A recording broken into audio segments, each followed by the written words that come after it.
Hi there, Jonny here from JonnyLipshamStudios.co.uk, and in today's video we are going to look at sidechain compression on effects, so things like reverbs and delays. This is a very, very useful technique, and I'm going to show you just one way in which you can use it. There are thousands, so feel free to engage your imagination with this one and apply it to a whole bunch of different things. Experiment with this, but the principle of sidechaining I have shown in other videos, and especially with the way that Studio One 4.5 now does sidechaining, which is so much easier than it ever was before. This makes just the whole technique completely and utterly simple beyond belief, and so you can now apply this in a plethora of ways and on a variety of sources in such a way as never before. So I'm going to show you just one way you can do it, and then go do it on a whole bunch of other sources as well.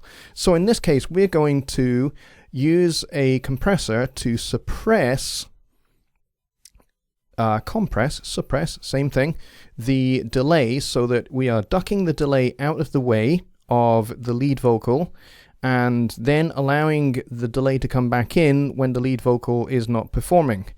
Because at the moment what we have is I have the right amount of repeats, right amount of feedback going into the delay with my lead vocal, and I like it. I like what it's doing.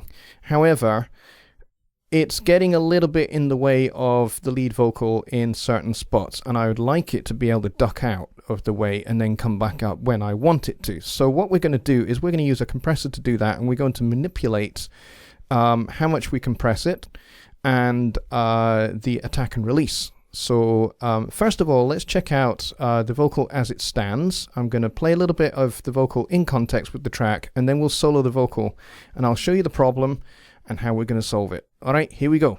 Another grace flashes past the window on the 13th floor.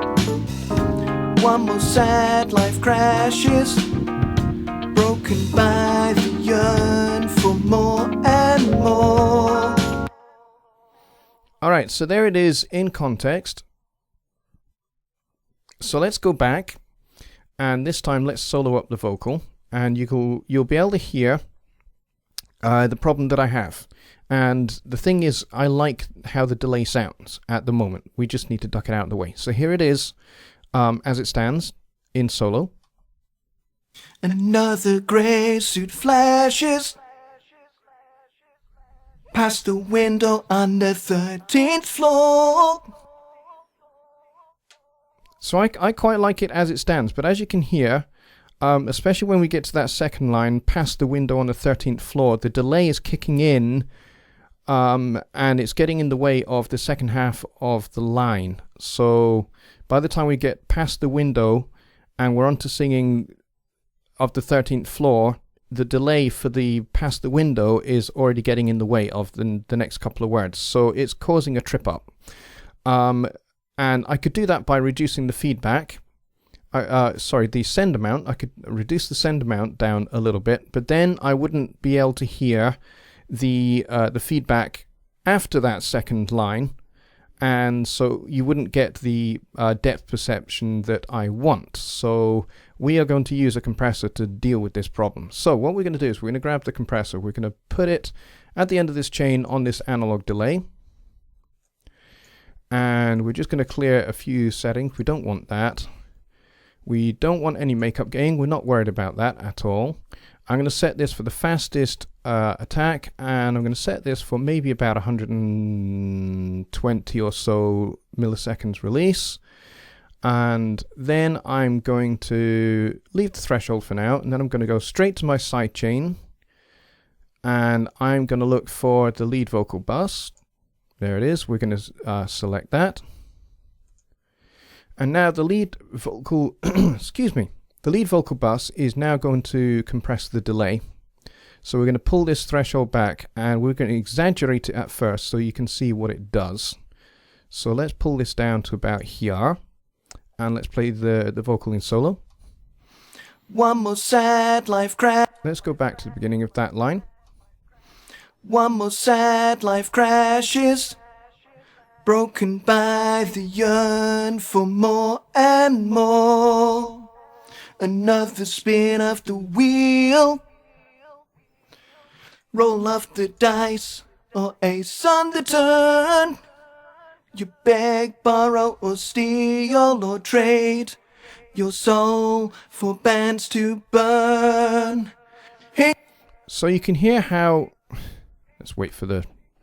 There we go. Let's wait for it all to calm down a bit. So you can hear how this is ducking the delay out of the way of the vocal when it is singing. And then when it stops, it brings back the level of the repeats of the delay. So let's go back to the beginning of this whole line and listen to that, especially that line, past the window on the 13th floor. And another grey suit flashes past the window on the 13th floor. See how the repeats, when we're singing past the window on the 13th floor, the repeats of the first half of the line are much more buried now because we are slamming it to death by about 17 dB, which is what we want. And then I've got the release nice and long, and I'm trying to set this so that it releases at the end, more or less, of the word, the last word of each line is what I'm trying to get, so that it comes in nice and smooth rather than pumping, which is what we don't want. So let's listen to that one more time and we'll see if this releases the right setting. And another grey suit flashes past the window on the 13th floor. One more sad life crashes, broken by the yearn for more and more. Another spin of the wheel. Yep, I think that's pretty good. So let's set that back in context. Let's close that. And let's take solo off and have a listen. Another grey suit flashes past the window on the 13th floor. One more sad life crashes, broken by the yearn for more and more. Okay, so I'm going to make one final adjustment. I'm actually going to bring this threshold up just a wee bit. And let's listen again. Another grey suit flashes past the window on the 13th floor. One more sad life crashes, broken by the yearn for more and more. Another spin of the wheel, roll off the dice, or ace on the turn. You beg, borrow, or steal, or trade your soul for bands to burn. There, I think we nailed it. Think we nailed it there at the end. So there you have it. That is how you duck a delay that you really like, and you really like the sound of it on the vocal. That's how you duck it out the way so that when the vocal is singing, the delays are not getting swirled up into the vocal. So I hope you found that video helpful. If you have, please hit the thumbs up button. And if you are not a subscriber to my channel, please hit that subscribe button right now and the little notification bell next to it. If you do that, you will know when the next video is going to come out and also when my live streams are. My live streams take place every Sunday night at 6 p.m. Central Time. So stick around for those if you're up for that. And I'll see you on the next video. Bye for now.